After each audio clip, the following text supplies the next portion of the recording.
I'm Rachel Gable. I'm the assistant editor of the Fence Post magazine, and this is your Fair Cattle Markets Daily Update. Today's update is brought to you by McDonnell Angus and Sandhills Beef out of Mullen, Nebraska. If you're not following Sandhills Beef on Facebook, check them out. They've got lots of great pictures and lots of pictures right now of beef and cattle coming in the door, beef going out the door. So eat like a rancher, Sandhills Beef, Mullen, Nebraska. Also, Leo McDonnell, this came in the mail for me from Lisa Zaleski, a buck ahead, and Leo McDonnell wrote a review as well as the introduction. So that's McDonnell Angus out of Montana.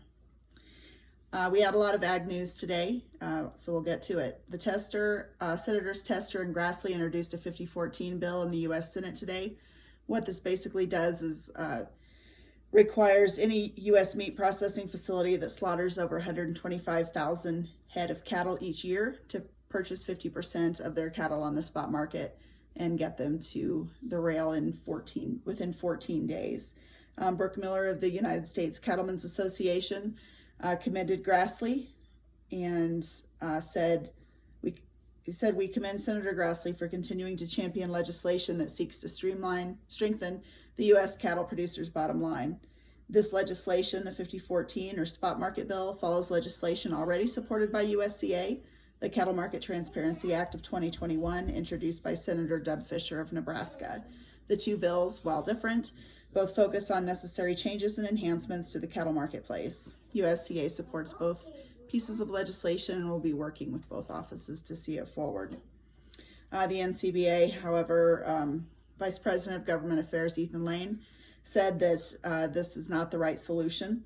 Lane said NCBA has and will continue to work alongside our affiliates, Congress and USDA, to increase price discovery and improve the business climate for producers across the country.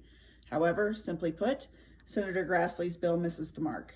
The industry, from leading livestock economists to NCBA state affiliates, agrees that any legislative solution to increase price discovery must account for the unique dynamics within each geographic region. So that from Ethan Lane of the NCBA. According to RCAF, they have, as a result of a lawsuit that they filed, they have the U.S. Department of Agriculture's Animal Health Agency, or APHIS, has said that they will not implement its July 5th, 2020 Federal Registry notice about the RFID tags that would be used in all cattle and bison moving across state lines. Let's see here.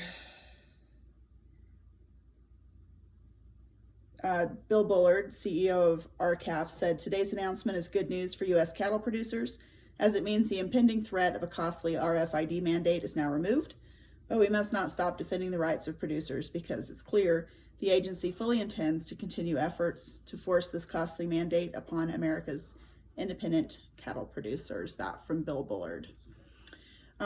Here in Colorado, I told you a little bit about Ballot Initiative 16, or the PAWS Act.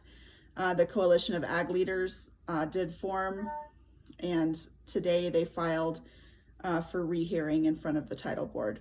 No clear picture on when that will happen. I would anticipate it will be several months. Those groups together are Colorado Cattlemen's, Colorado Farm Bureau, Colorado Livestock, pork producers, dairy farmers, and wool growers. So they have filed for a rehearing before the title board. That'll be coming up in the next several months. And they did also have a statement from the Attorney General, Phil Weiser, who said, albeit in a tweet, that he did oppose the measure and he would be fighting against it. So that's good news. Thanks for joining me for your Fair Cattle Markets Daily Update.